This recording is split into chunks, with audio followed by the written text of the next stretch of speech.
health units are imposing restrictions as data suggests the more highly transmissible strain will soon be the dominant one in Ontario. A community action team in Surrey has been working on a program to reach drug users at risk of dying in their own homes. The Fraser Health region recorded the highest number of deaths from toxic drugs this past October. Governments say they need more data to stop people from dying. Surrey's Deputy Fire Chief Mark Griffian says he's noticed a pattern emerging from RCMP and first responders data sets. He's now piloting a group called the Second Responder Program. Almost 50% of the time that people died in homes in Surrey of illicit substances. The fire department has been there previously, so that really told us there's an opportunity here. And so we designed a program to try to reach people in a window of opportunity within a few days of their overdose experience and reintroduce ourselves and say, hey, we care about what's happening here. The BC Coroner's Service reported 201 drug poisoning deaths in October, the highest number ever in a single month. It's coming up to 4 minutes past 9 o'clock, and Amy Bell is here with a last look at traffic. It's been a pretty awful morning for most of the major routes, unfortunately, because of the snowfall that's been coming down in areas of Coquitlam, Burnaby, Surrey, and Delta. It has been a rough go. We still have a crash northbound over the Alex Fraser, so it's heavily lined up. On Nordell, there's a collision just west of 80th, so that's causing a backup. You're also still dealing with a crash on 88th Avenue west of 152nd, and a new crash on Golden Ears Bridge, so expect delays heading northbound. And Highway 1 still heavy all the way out of Abbotsford through Langley, and then out of Surrey to the Portman Bridge. It is still crawling, so be careful out there. Thank you, Amy. And that's the CBC News from Vancouver. Turning to the weather now for Metro Vancouver and the South Coast. Some areas have been seeing a few showers or wet flurries or snow, as Amy mentioned this morning, but it should ease off as the day progresses. Today's high near +3. Tonight, cloudy with a chance of showers or flurries over higher terrain, with the overnight low down to 2 degrees. Tomorrow, we're expecting mainly cloudy conditions and windy at times. Tomorrow's high near 4. Right now in Whistler, it's -3 and overcast, 2 mostly cloudy in Vancouver. Good morning, I'm Matt Galloway, and you're listening to The Current.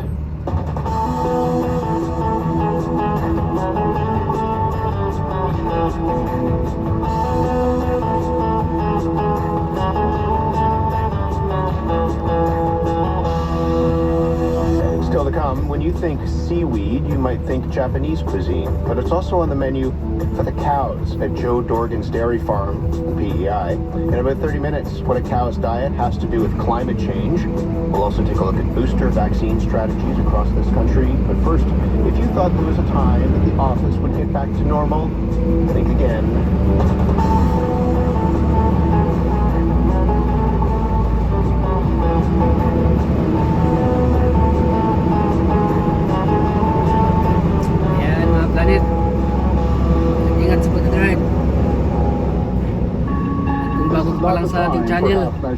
Subscribe. Starting midnight tomorrow, non-essential businesses in the province will be closed. These are unusual times, and this is an unusual location for tonight's program. It's my back deck. Like many of you, I'm working from home, not because I'm sick or in isolation. All Canadians, as much as possible, should stay home. Stay home. Stop the spread. During this pandemic, we've been told to turn our kitchen tables into office space if we can.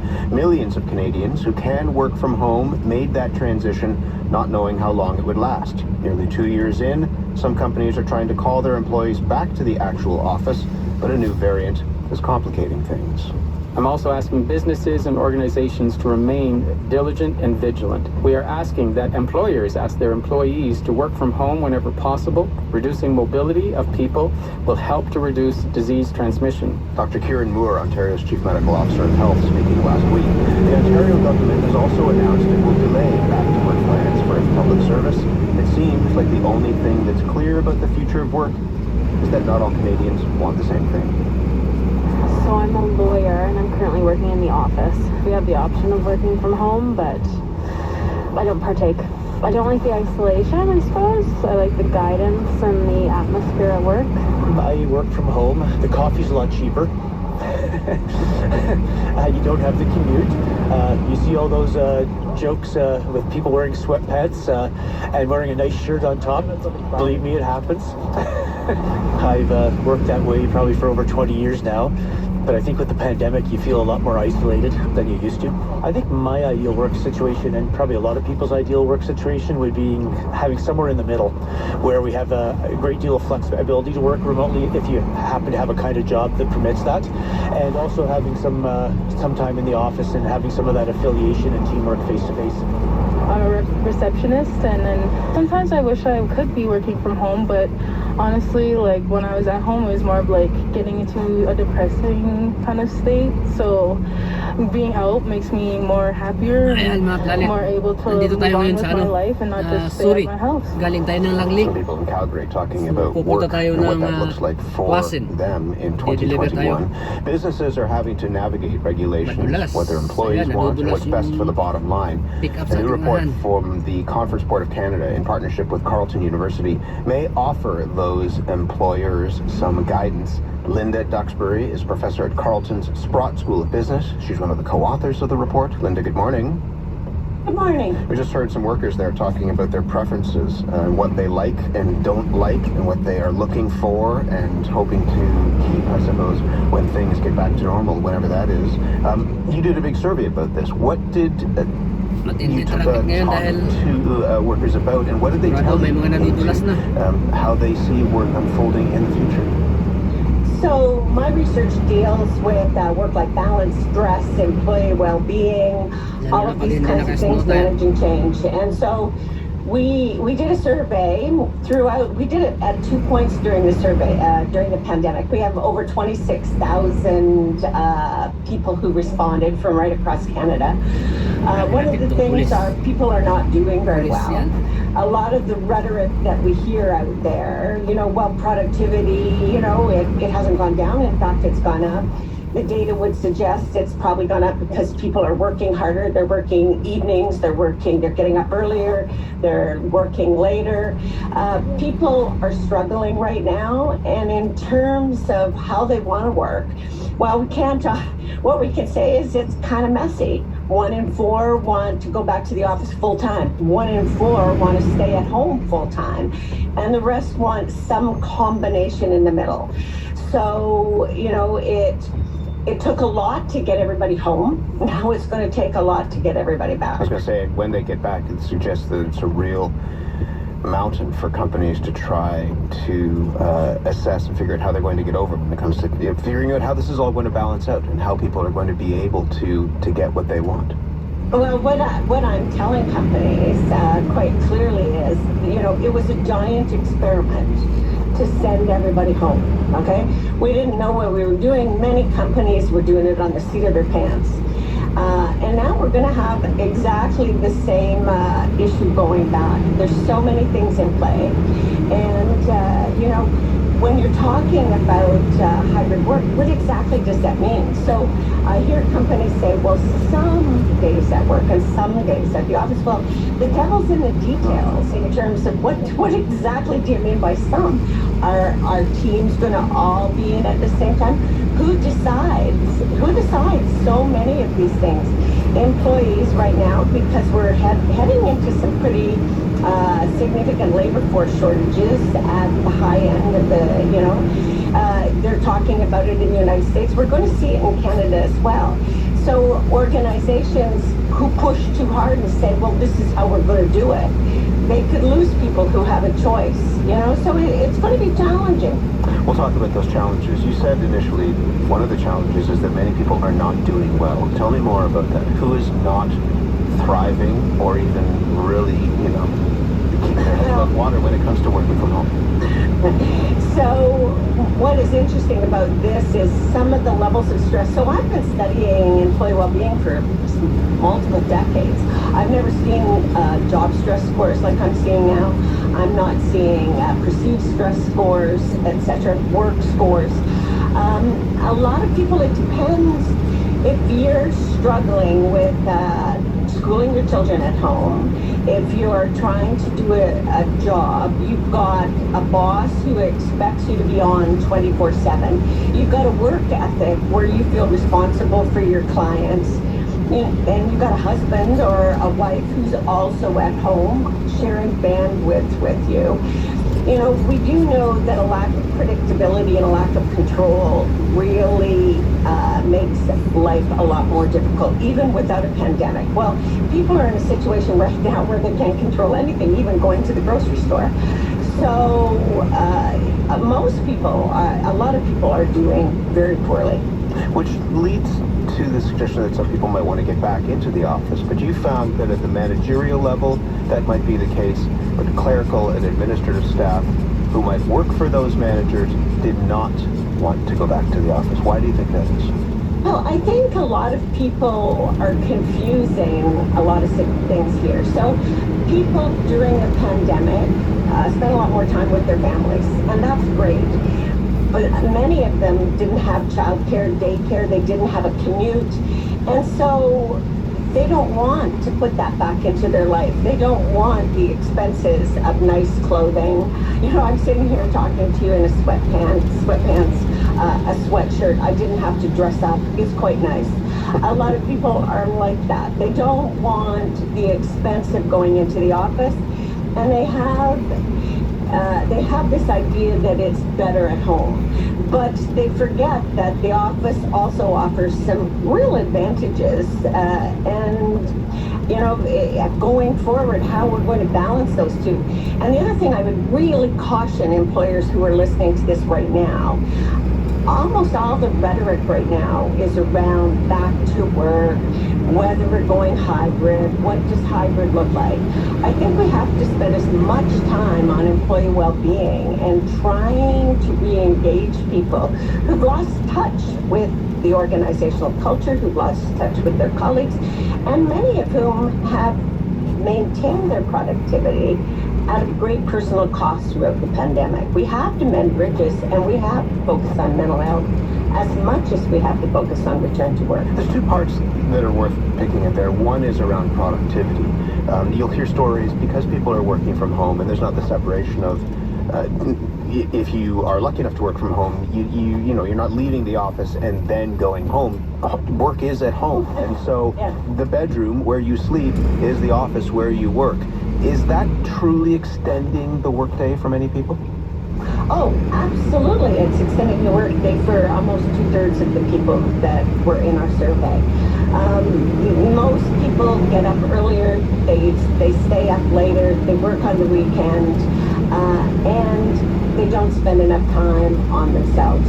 So, you know, they work as they can, so they try to combine everything together. The other thing I think is really important to mention when we're talking about this whole productivity, because a lot of the discussion is around productivity. And a lot of it, I hear organizations and I hear employees go, well, we've got proof of concept. Look, it works, so we should continue with it.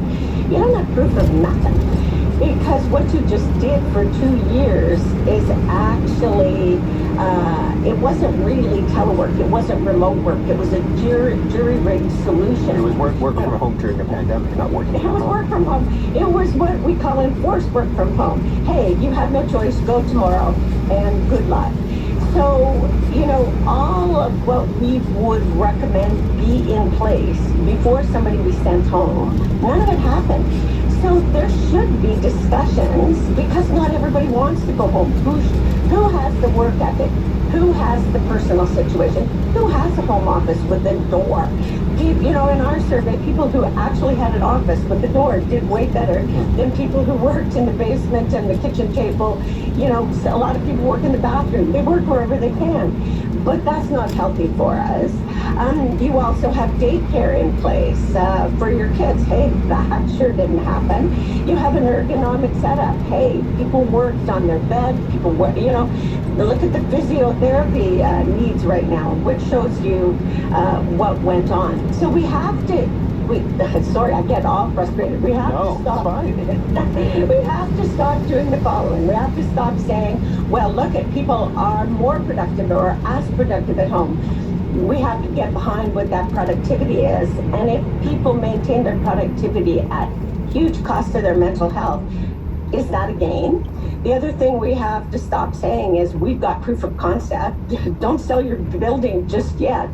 And we have to recognize that there's also been a cost in terms of collegiality, in terms of organizational culture, creativity. People have just got their head down and they're delivering as best they can.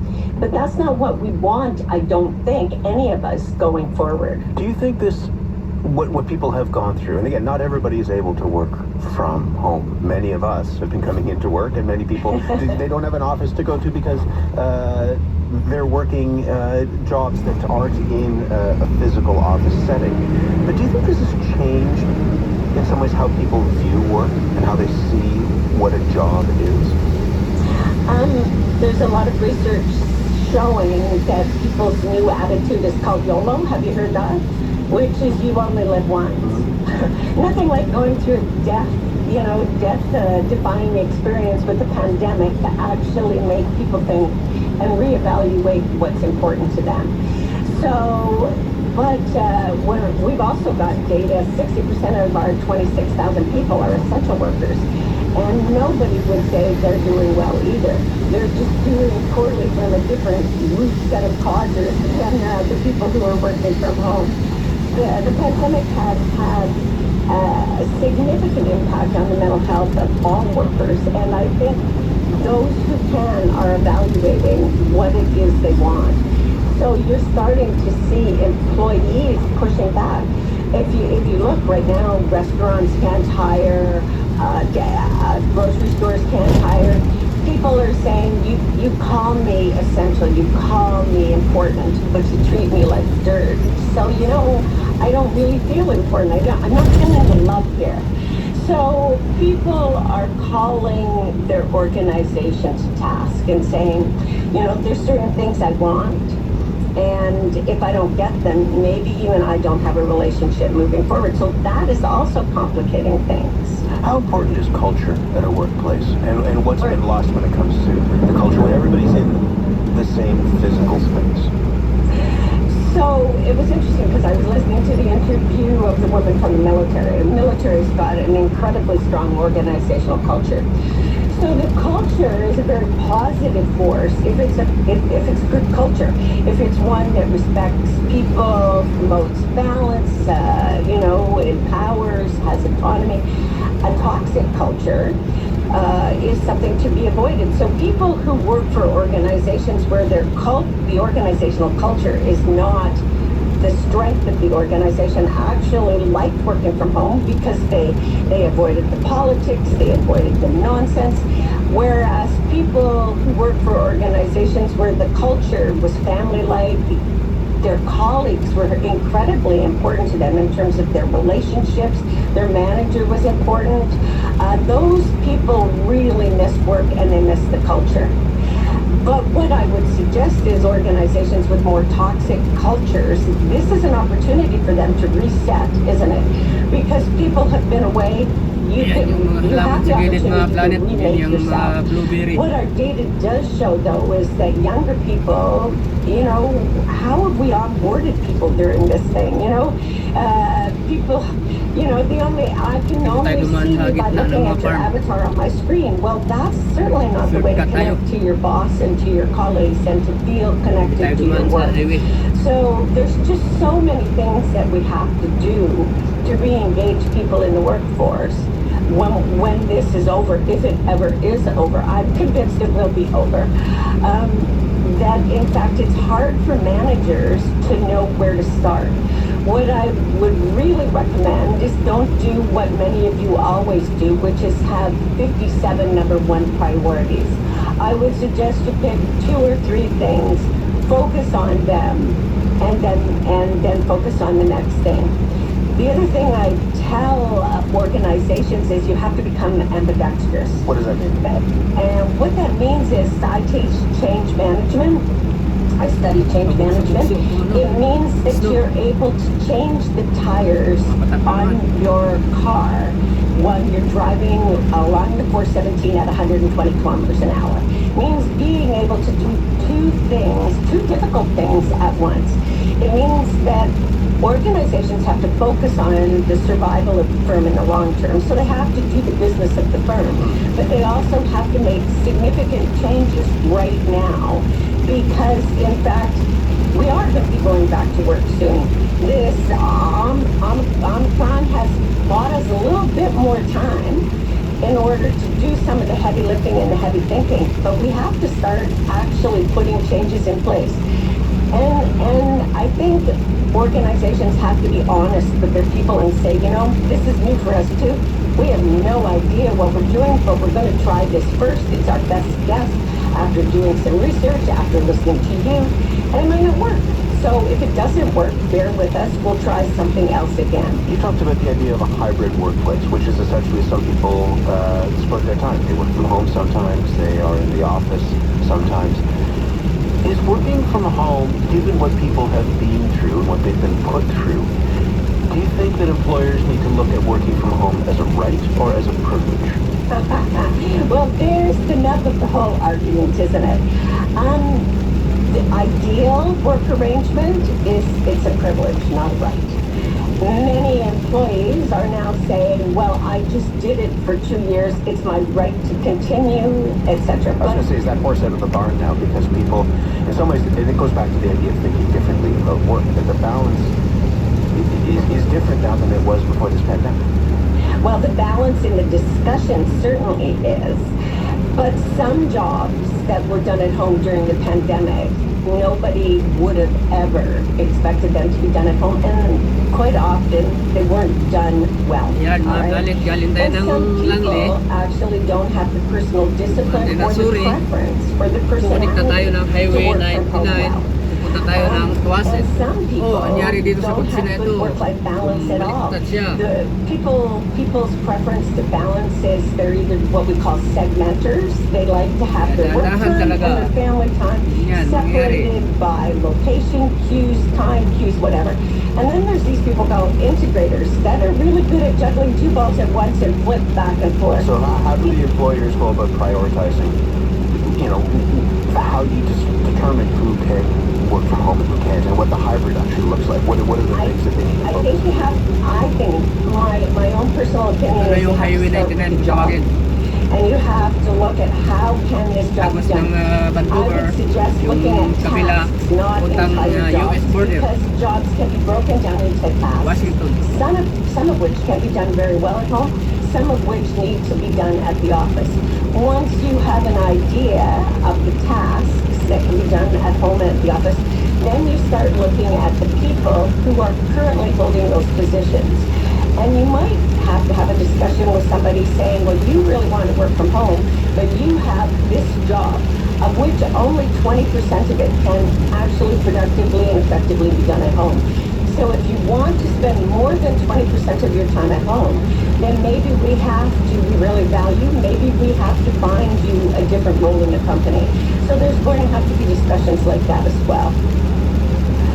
I just wonder whether that changes the expectations of employers and employees. I think the problem is right now, expectations have become incredibly blurred, and the communication has been spotty at best, going everything on Zoom, Microsoft Teams. We don't have spontaneous conversations. We don't have social conversations. I think we have to do this major reset where we actually start having a discussion. In your ideal world, what would you like to do? What actually is your job? Then let's figure out what is possible together. But I think it's not going to serve anybody if the company goes under. It's not, people need work because people need income, because people need to support themselves and their families. So based on that, Anita, and the research that you've done, what proportion of Canadian workplaces do you think will really have changed the way that they work and where that work is done when we get out of this? When we get out of it? Oh, I would say most workforces that have work will change for knowledge workers. It definitely will, because many of them could have done some of their tasks productively and effectively at home before the pandemic, because the work was conducive to it. So when we come back, those people will still, the people, knowledge workers in those kind of jobs who are able to do some or all of their work remotely, if they want to, they probably have the negotiating power to be able to get it from their employer. But you're going to see another kind of thing where people are going, well, I'm an essential worker and it's not fair because I'd like to work from home too. So, it's not going to be easy discussions moving forward, but because it's not easy doesn't mean we should avoid them having these discussions and just hope that it works out for the best. We've got to start having these discussions. So just in the last minute or so that we have, if you're an employer listening to this, what do you want to take away from this conversation and the research that you've done? As you say, we're trying to change the tires on the highway as we're driving down the highway. I would think you have to start at least getting the jack out of the trunk, okay? I think that you have to stop, hoping and talking about, we have to start putting some specificity. I would always start with looking at the work and look at the work objectively and say, and honestly, say what percent of this can be done remotely and what percent of it needs really or would benefit from. Once you've got the work, then go to your people and layer the people on top of the work, and wherever possible, try to come up with a collaborative solution where, you meet somewhere in the middle with your employees. If you're a unionized workforce, you better bring your union in as quickly as possible to be involved in these discussions as well. This is a marathon. It's been a marathon at home. Got to start somewhere. So let's actually start limbering up and start on our journey down the runway. Linda, we'll talk about this again in the new year. In the meantime, it's good to have you on the program this morning. Thank you. Thank you very much. Linda Duxbury, Chancellor's Professor at the Sprott School of Business at Carleton University. She'll be back with us in the new year to talk about more changes in terms of how we work. We have a special series that we'll bring you called Work in Progress. We would love to hear from you. How has your own work situation changed? What's going well when it comes to working through the pandemic? What's been a nightmare? You can reach us on Twitter at @TheCurrentCBC or send us an email or a voice memo. The @TheCurrentCBC is how to email thecurrent@cbc.ca. Coming up after your regional update, how you get back to the office and when you get back to the office will depend in some ways on this new variant. We'll talk about booster shots coming up in just a few moments' time. I'm Matt Galloway. You're listening to The Current on CBC Radio 1. Stay with us.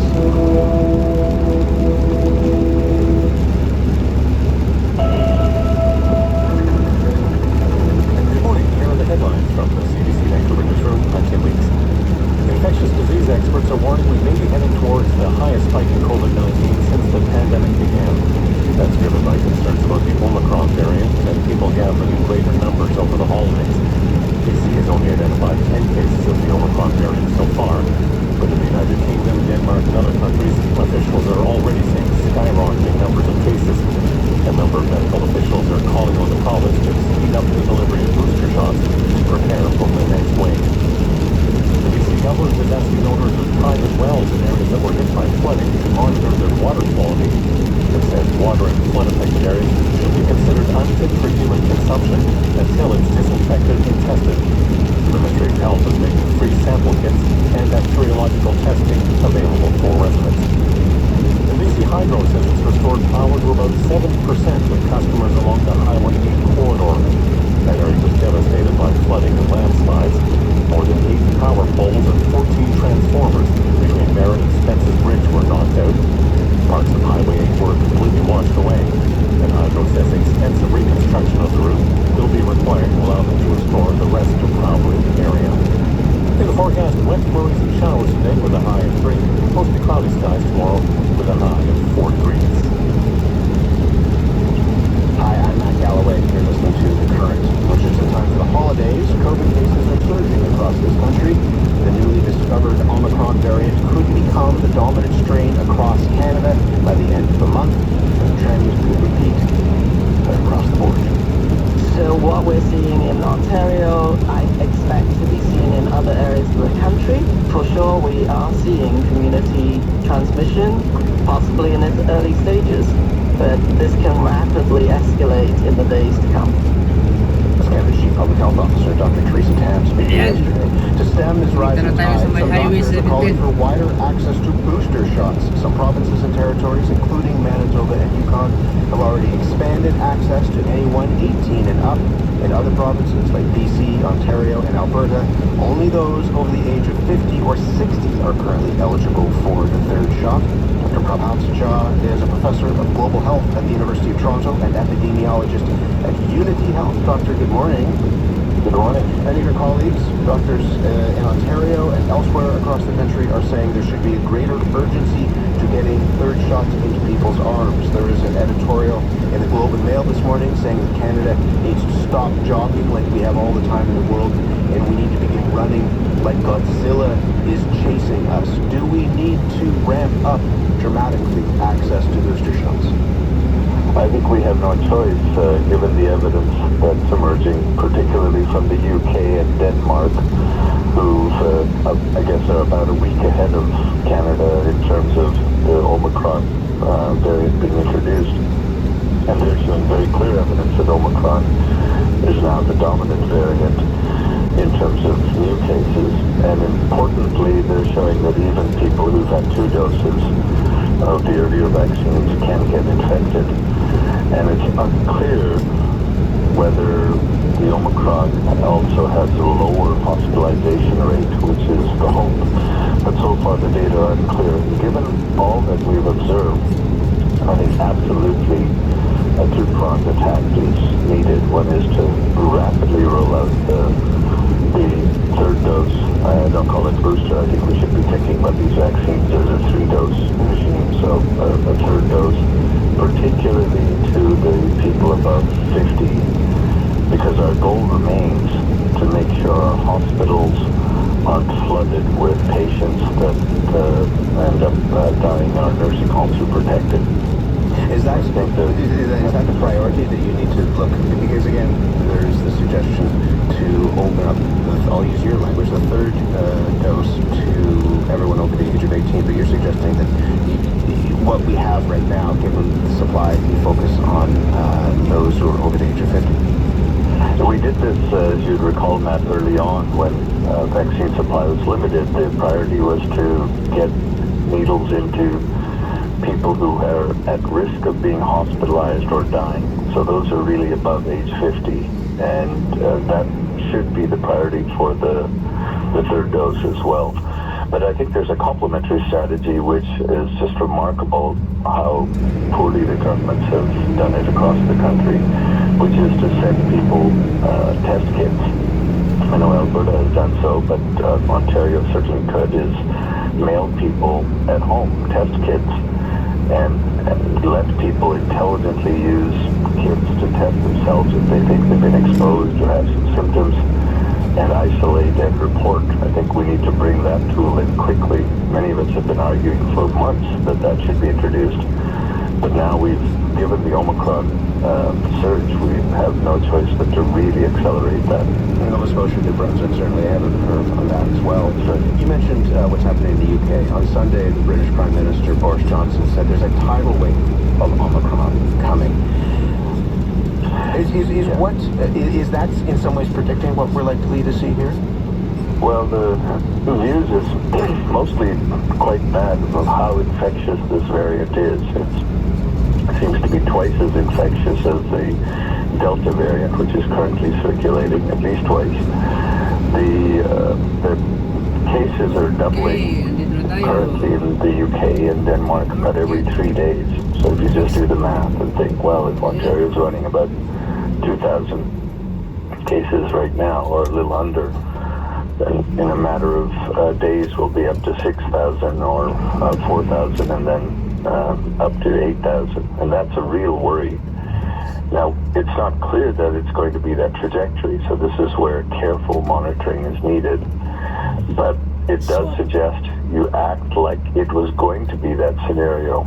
And so I think doing some very sensible things, including some guidance on how large should be indoor gatherings over the Christmas break. I certainly will decrease the number of gatherings that in which there's many people, and I'm encouraging everyone to mask even in indoor gatherings, even among your friends, given what we know about the Omicron variant. What don't we know about the severity of the disease caused by Omicron? What we don't know is it lead to the same rate of hospitalizations and deaths as the earlier variants. Okay, bye for The now, mga preliminary kalit. Dito data tayo. from South